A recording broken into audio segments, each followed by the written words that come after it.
네, 반갑습니다.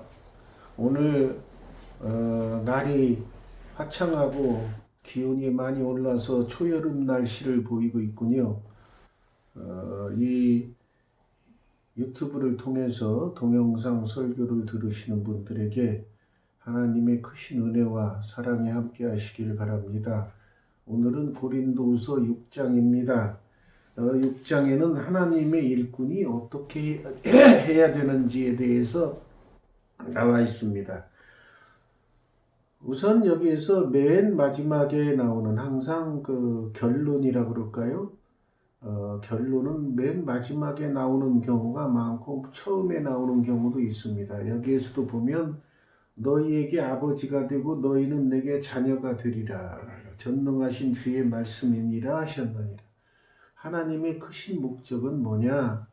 피조물로 우리를 만드셨지만 우리들이 자기를 만든 하나님을 몰라보는 거, 이걸 하나님이 가장 싫어하십니다. 여러분들도 부모님들이면 자기 자녀를 낳아놨을 때 자녀들이 아빠, 엄마 하면서 알아보고 안겨들려고 할 때가 가장 기쁘고 즐겁죠. 아이가 갓난 아이가 처음에는 뭣도 모르고 울기만 하고 누워 있다가 아장아장 걸을 때 아빠 엄마 부르면서 올 때 그렇게 부모들은 기뻐합니다. 그렇듯이 하나님께서도 우리들에게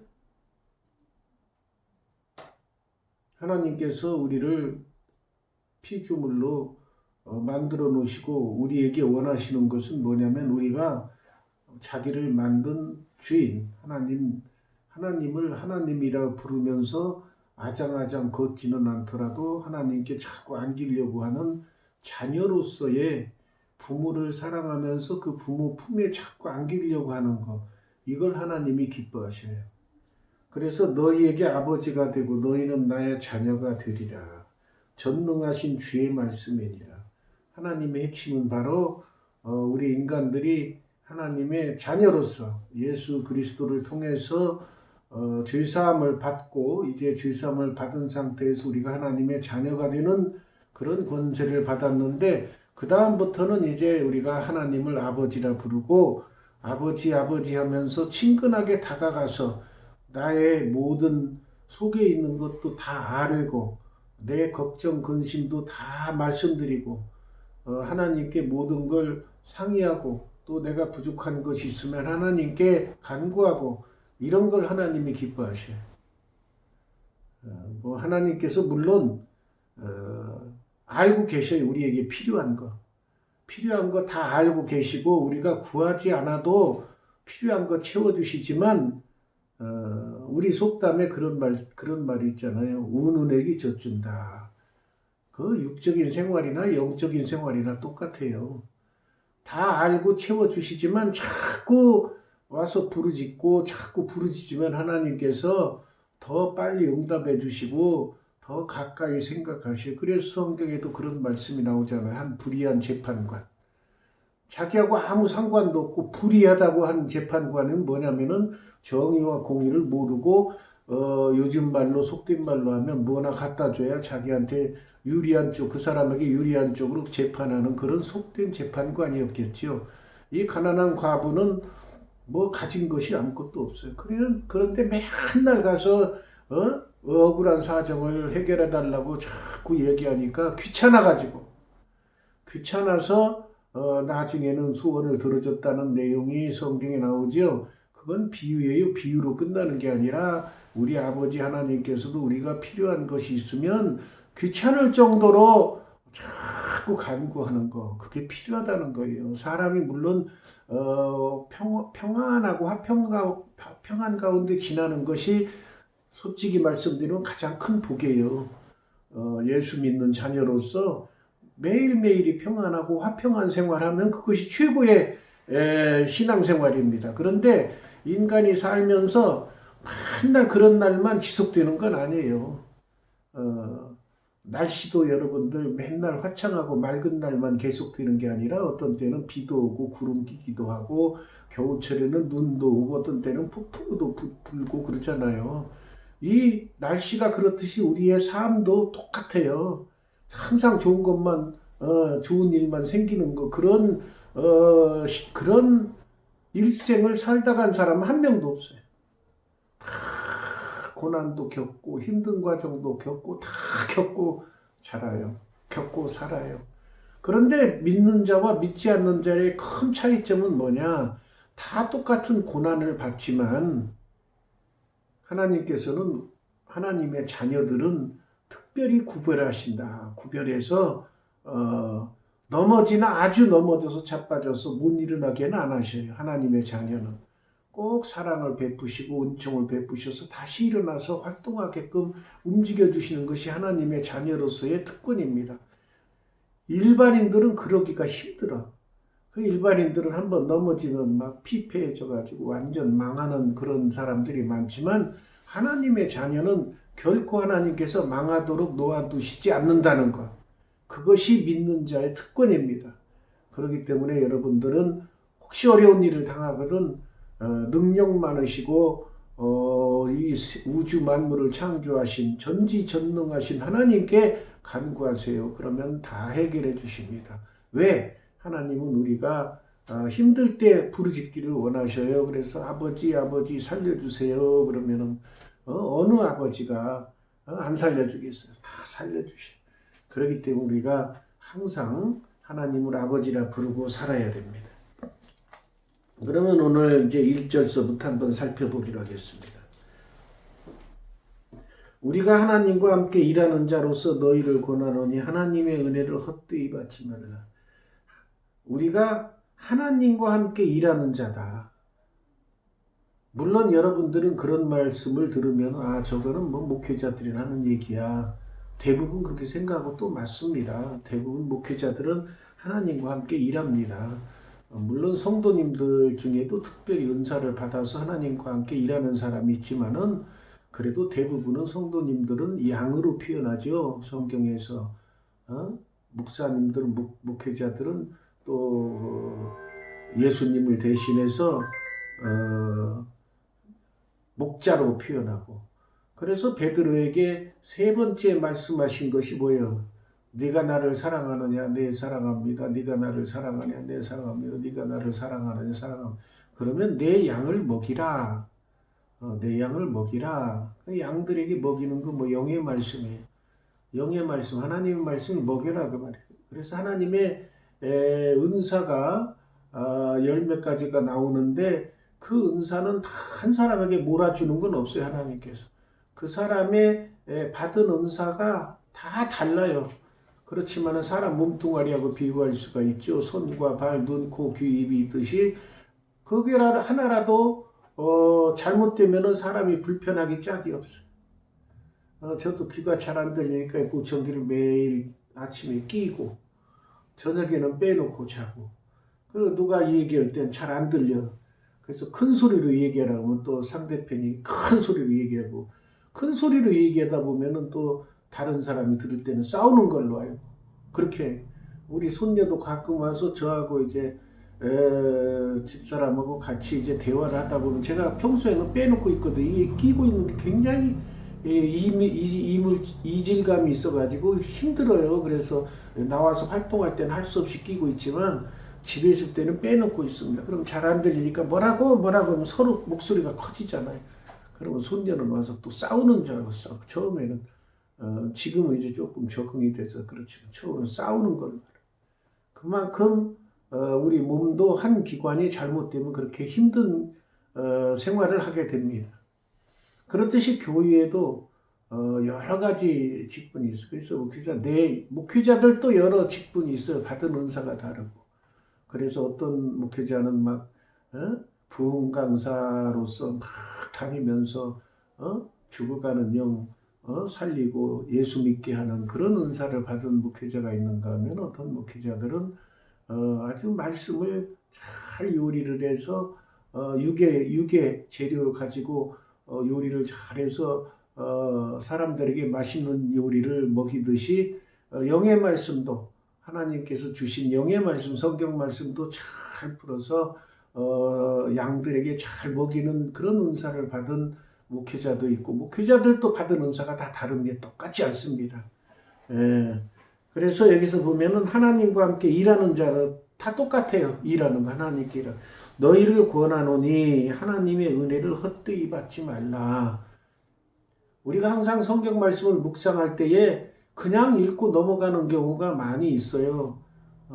제가 뭐 자랑은 아니지만은 그래도 말씀 안 드릴 수가 없는 게 뭐냐면은 성경을 묵상할 때 처음에는 그냥 막 읽어가요. 그런데 한 번 읽고 두 번 읽고 세 번 읽고 읽어갈수록 이제 그 한 구절이 한 구절 한 구절이 너무 깨달음이 많아요. 그전에는 생각도 못했던 그런 말씀들이 자꾸 깨달아져. 그래서 제가 한 신약 성경은 한 150번 이상 읽고 있습니다. 그러면 뭐 옛말에 네가 뭘 모르면은 백독을 해봐라. 그러면 깨우쳐질 것이다. 그걸 백독 안에서 150독 했는데도 지금도 읽으면 또 새로 그전 깨닫지 못하던 말씀이 또 깨우쳐져요. 여기도 보면 하나님의 은혜를 헛되이 받지 말라. 이 말씀을 잘 묵상해 보면 이 말씀을 하신 분은 무슨 뜻이 거기에 담겨 있냐면은 하나님의 은혜를 헛되게 받은 사람이 있다는 거예요. 있으니까 이런 말씀 하시는 거예요. 우리 신앙인들도 하나님의 은혜를 받으면 그 당시에 막 너무 기쁘고 즐겁고 좋은데 그것이 자기가 하나님을 잘 섬기고 은사를 받아서 너무 좋다. 그래가지고 목에 힘이 들어가. 그래가지고 막 자기는 은혜 받은 게 너무 좋아서 목에 힘이 들어가가지고 다른 사람하고 대할 때 목에 힘이 들어가서 뻣뻣한 걸 느낄 수가 있어요. 그런 단계를 넘어서야 돼. 그런 단계를 넘어서서 은혜를 많이 받아도 겸손하게 항상 내가 하나님 앞에 겸손하게 하나님께서 주신 것이지 내가 뭐 잘나서 받은 것이냐 이런 마음가짐으로 겸손하게 신앙생활 하시는 분이 있는가 하면 어떤 분들은 자기가 어떤 은사를 받으면 목에 힘들어. 그 옛날에도 그런 경우가 많아요. 교회에도 어떤 여기 직분자들 많이 계시지만은 장로님이나 권사님들 중에 은사를 받은 분이 계셔요. 특히 기도해서 이제 병 낫게 하는 은사를 받은 분이 계셔요. 하나님께서 꼭 목회자에게 주는 거 아니에요. 다른 일반 사람들에게 줘요. 그러면은 자기한테 이제 기도받으러 오는 성도들이 있어요. 집에 하고. 그러면은 막 거기 기도해주고 낫게 해주고 그러면서 그분이 겸손하게 주의 일만 하면 좋은데 그 다음부터 어떤 생각이 드느냐면 이거 아무것도 아니네. 목사는 이것도 못하잖아. 내가 하고 있잖아. 그래가지고서 그때부터 목사님을 우습게 하는 그런 경우가 있어요. 옛날에. 그래가지고 교회에 분란이 일어나고 성도들은 당장 병 낫기를 위해서 그분한테 가서 기도받고 그러니까 유계 질서가 흐트러져 버려요. 하나님께서는 그런 거 절대 원하지 않으십니다. 하나님은 질서의 하나님이셔. 영적인 질서를 흐리게 하는 하나님 용납 안 하셔요. 그래가지고 나중에 그분이 계속 교만해지면은 나중에 하나님께서 질서를 바로잡기 위해서 이렇게 징계도 가하는 경우도 보고 그렇습니다. 하나님은 일단 교회에는 질서가 필요한 거예요. 질서를 어그러뜨리는 것은 용납하지 않으십니다. 그래서 항상 우리는 겸손해. 하나님의 은혜를 헛되이 받지. 그런 분들은 헛되이 받은 거에 불과해. 하나님께서 은혜를 주신 것은 교회를 잘 세워가라고 은혜를 주신 거예요. 자기 맡은 직분 잘 감당하고 그런 것이 필요한 겁니다. 이르시되 내가 은혜 베풀 때 너에게 듣고 구원의 날에 너를 도왔다 하셨으니 보라 지금은 은혜 받을 만한 때요 보라 지금은 구원의 날이로다. 그러면 이 날이 한 번만 오느냐? 그게 아니에요. 이 하나님의 말씀은 비록 2000년 전에 쓰여졌지만은 언제 어디서나 해당되는 말씀이에요. 그 시절에만 해당된 말씀이 아니에요. 여기 지금은 은혜 받을 만한 때요 보라 지금은 구원의 날이로다. 지금 보니까 코로나 시대에 참 교회 모임이 없어지고 무슨 화상으로 하기도 하고 유튜브를 통해서 하기도 하는데 지금은 은혜 받는 것이 많이 줄어들고 전도도 잘 안 되고 오히려 전도가 아니라 교회에서 확진자가 생기면 막 욕만 먹는 그런 시대예요. 그런데 이런 하나님의 그 법칙을 잘 살펴보면은 이런 어두운 시절이 있다는 것은 우리 그뭐 인간들도 그런 말을 하잖아요. 캄캄한 어둠 속에 있다는 것은 곧 날이 밝을 새벽이 가까웠다는 뜻이다. 또 추운 겨울에 막 눈보라가 치고 그럴 때 이 눈보라가 그 추위가 영원히 계속될 것 같지만은 인생을 오래 산 분들은 걱정 마라. 조금 있으면은 다 풀리고 눈이 녹고 새 봄이 오리라. 그런 그 희망으로 살아가요. 그렇듯이 이렇게 코로나로 힘든 시대이지만은 이 말씀이 오늘날 우리에게 부딪혀 옵니다. 오히려 거꾸로 지금은 은혜 받을 만한 때요. 보라 지금은 구원의 날이로다. 이렇게 은혜를 간구하고 구원받기 위해서 오히려 더 이 세상의 그런 갖은 모욕과 압박, 비웃음을 교회가 사고 있지만은 오히려 이런 기회를 통해서 우리가 더욱더 은혜를 간구하고 구원의 날을 기다리며 우리가 하나님께서 주신 주님께 받은 사명을 더 완수하려는 그런 각오를 더 굳세게 하는 그런 계기가 돼야 돼. 나중에 이 코로나 물러가겠죠. 언제까지나 계속되겠습니까? 그 풀렸을 때 우리가 준비를 잘하고 있다가 주님께 받은 사명 잘 간구하는 그런 계기로 삼아야 됩니다. 우리가 이직분이 비방을 받지 않게 하려고 무엇에든지 아무에게도 거리끼지 않게 하고 오직 모든 일에 하나님의 일꾼으로 자천하여 여기 참 성경 말씀을 묵상하다 보면은 하나님의 일꾼들은 편할 데가 없어요. 솔직히 말씀드리면 편하지 않아. 그래서 처음에 의욕이 넘쳐가지고 신학을 하겠다. 그래서 신학대학원을 딱 졸업하고 나면은 그때 갈 길을 정하지 못하고 흔들리는 경우가 많아요. 제가 아는 분도 처음에는 의욕이 넘쳐서 내가 참 목표를 하더니 뭘 해봐야 되겠다 해서 신학대학원 졸업했는데 졸업하고 나서는 교수님하고 앞길을 위해서 협의했다고 그래. 내가 목사 안수 받아야죠 그랬더니 내 앞길에 대해서 교수님하고 협의를 상담도 하고 그렇습니다. 그러더라고요. 그래서 저는 속으로는 어처구니가 없지만은 현실이 그런 분들이 꽤 있어요. 그렇기 때문에 이해는 했습니다만은 그건 무슨 얘기냐면은 마라톤을 하겠다고 마라톤 그 출발 선상에 서가지고 지금 조금 뛰고 있는데 뛰다가 힘드니까 내가 이걸 계속 뛰어야 되느냐 안 뛰어야 되느냐 고민하고 있는. 그런가 하면 또 육군사관학교를 지망해서 훌륭한 군인 장교가 되겠다고 한 분이 그러시면서 육사를 졸업하고 나서 내가 장교 인관을 받아야 하나 안 받아야 되나 그걸 상담해야 되겠다. 그건 아니잖아요. 이미 들어가기 전에 다 그런 굳은 각오를 하고 졸업하면 장교 임관을 위해서 준비하고 그런 것이 정상적인데 그렇지 못한 경우가 생겨요. 왜 그러냐면은 특히 요즘에 목회자들이 너무 힘들기 때문에 개척교회도 너무 힘들기 때문에 그분이 목회 이제 졸업하고 학위를 받고 나서는 주저주저하는 그 현상을 이해할 수는 있습니다만은 오히려 그런 걸 극복해갖고 이겨내야 되는데 그렇지 못한 경우가 있습니다. 여기도 보면은 하나님의 일꾼으로 자천하여 보니까 좋은 일이 생긴 게 아니라 거기 보세요. 많이 견디는 것, 환난, 궁핍, 고난,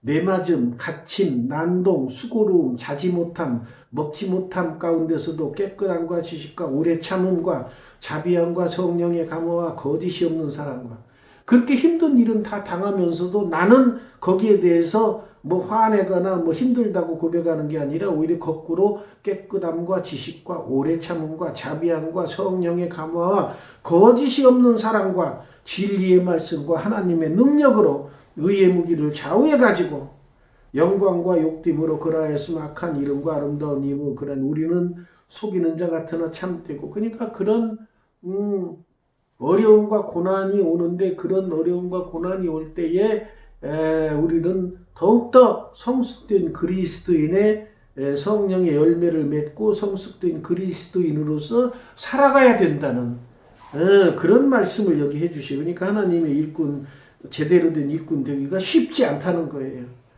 목회자뿐만이 아니라 일반 성도님들도 이제 장로, 권사님, 또 직분자가 됐을 때 그게 이제 우선 교회에서 볼 때는 그래도 좋아 보이고, 이명박 그분 장로님 같은 경우는 매번 장로 투표만 하면 떨어졌어. 맨날 떨어지고 그러니까 물론 한편 창피하기도 한 일도 있겠지만은 자존심도 상하겠죠. 그래가지고 어느 해부턴가는 자기가 자원해서 맨날 그 주차장 앞에 가서 주차 누가 하라고 나는데 주차 안내를 쭉 했대요. 쭉 하니까 이제 사람들이 투표할 때 그때 이제 투표돼서 장로 됐다는 그런 이야기를 들었습니다. 그렇듯이 자기가 교회에서 이렇게 그냥 장로 권사 직분 받았다고 그냥 된 거 아니에요. 성도님들에게 뭔가 어필을 해서 성도님들이 알아야 투표해서 찬성표가 나오지, 모르면은 계속 떨어져. 유명한 분이라도 떨어져요. 계속 떨어져.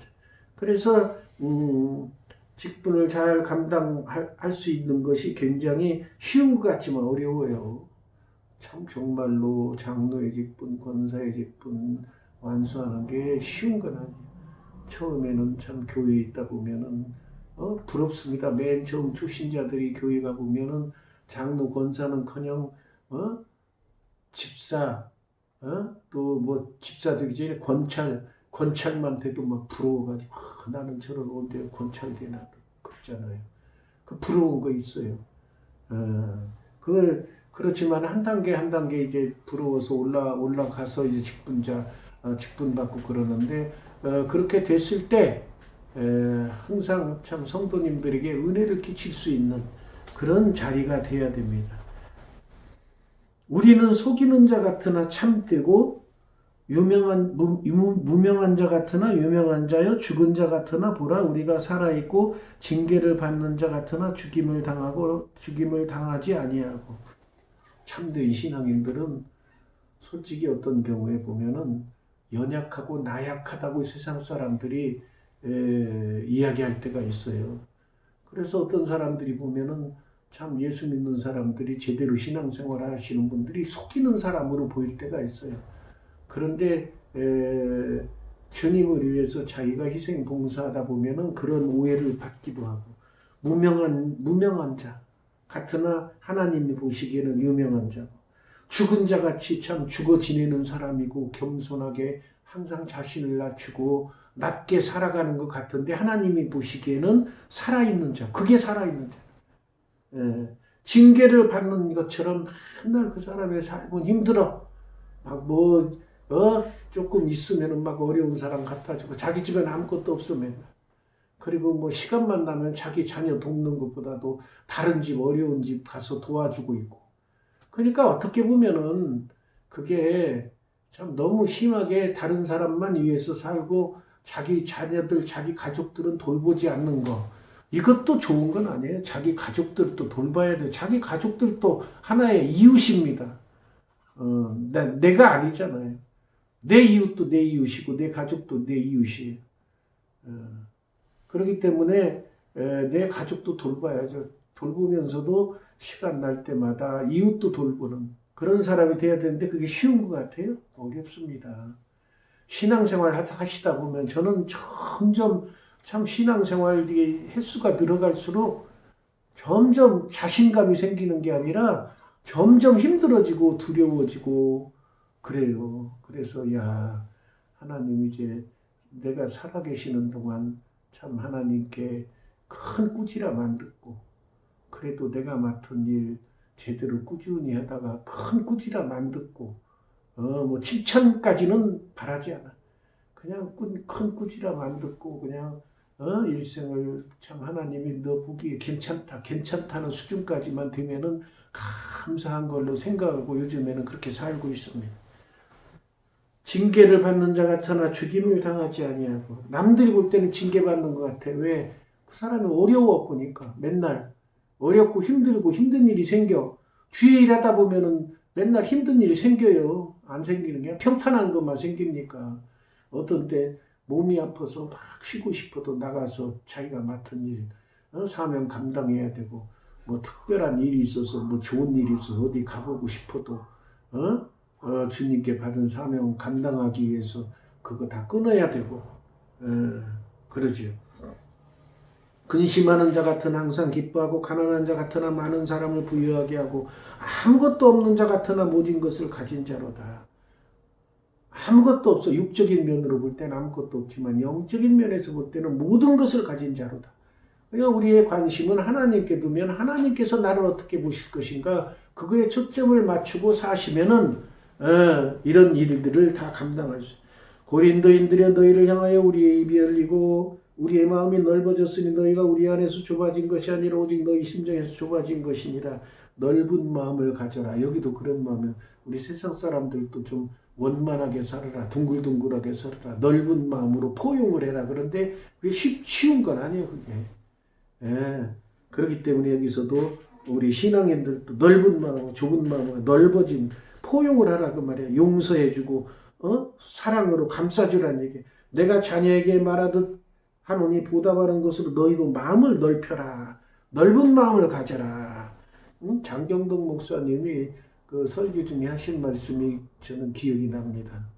참 그분이 하신 말씀 중에 어떤 말씀이 기억이 나냐면은 세상 사람들은 다투고 서로 그냥 막 싸우다가도 야 가서 술 한잔 하자 그러면서 술 한잔 하면서 다 풀어버리는데 오히려 신앙인들은 술도 안 먹고 교회 내에서 그분 교회 내에서 보니까 교회 내에서 보는 분들이 주로 뭐 장로님 권사님들 많이 보시겠죠. 그분들끼리도 다툼이 있죠. 일하다 보면. 그런데 그분들은 다투면은 그냥 그게 계속된다는 거예요. 중간에 뭐 풀어지질 않는다는 곳곳이 자기 주장만 내세우고 그래서 협의가 안 되고 그래서 그 장 목사님이 그러셔요. 아예 차라리 그 세상 사람이 훨씬 낫다고. 세상 사람들 이보다 더 큰 문제 가지고 다투다가도 야 술 한잔 하자 그래가지고 술 한잔 먹고 깨끗이 해결하고 그다음부터 소통하면서 하는데 오히려 교회 직분자들은 한번 틀어지면 팍 돌아져서 서로 화해할 줄도 모르고 지난다고. 물론 다 그런 건 아니지만 그분이 그런 예를 드는 거를 기억을 할 수가 있어요. 그만큼 우리 주를 믿는 주의 자녀들 또 직분자들은 마음을 넓게 하면서 넓은 마음으로 포용하며 사는 자세가 필요합니다. 하나님의 성전과 우상이 어찌 일치가 되어 우리는 살아계신 하나님의 성전이라. 이게 중요한 말씀. 우리가 하나님의 성전이야. 우리가 하나님의 성전. 그럼 하나님의 성전이 하나님 와서 앉아 계셔. 성령님께서 앉아 계시죠.